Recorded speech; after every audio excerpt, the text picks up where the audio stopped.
Okay, so here we go. So this is a couple of rows the other side of where we added in this ribbon. So we've got texture, but because it's a completely different material, you can see the sheen off it and how it catches the light, even staying in pretty much the same material palette. And then we have our little tails at the back. So now we're going to look at adding some color as well as texture. So I've just got another ribbon here. These are all just ribbons that I've found, and I kind of hold on to these things. I always keep them. I never know what use I'll have for them, either to wrap new packages and gifts or for experiments like this. Okay, let's get started again. So it's going to be exactly the same way. So we're going to bring both of them along.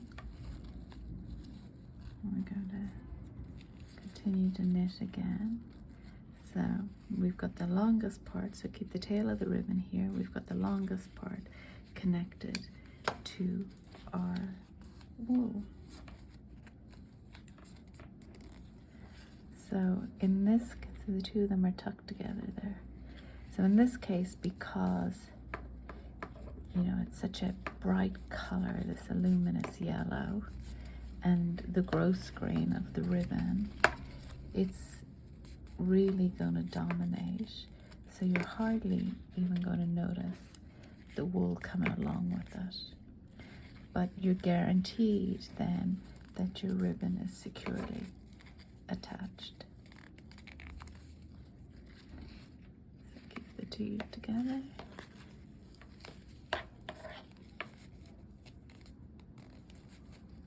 And then just work across. It's always a little bit harder to knit when you're bringing in a new and different material, but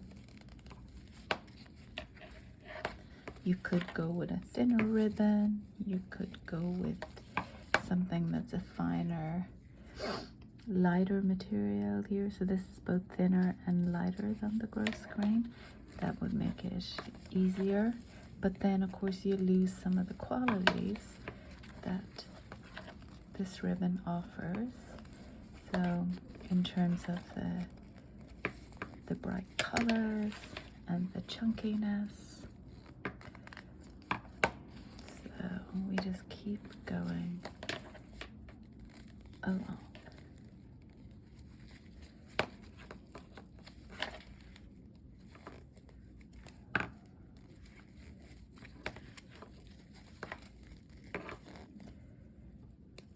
And you might need to push your stitches down kind of more manually.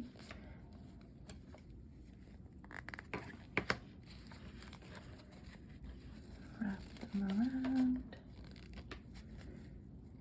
Just make sure it pokes through.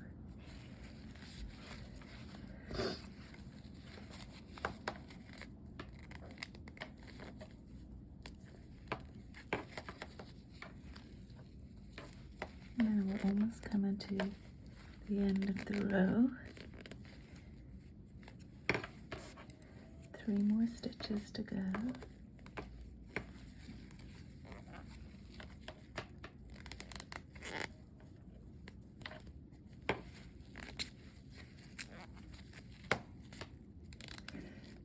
So it's a little bit more work, but it's totally worthwhile when you see the finished result. So just move your stitches up and down, and here we are at the last one. So make sure it doesn't fall off like mine is trying to do there. And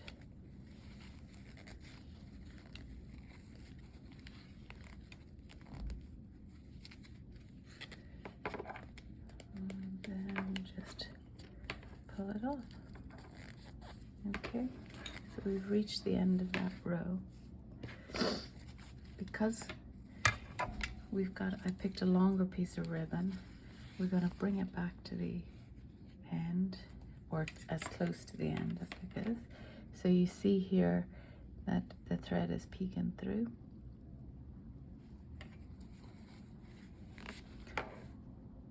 And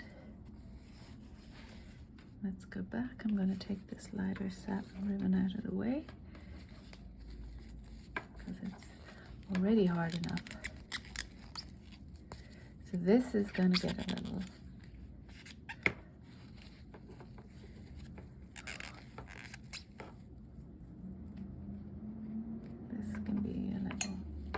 more challenging, but you can also work with,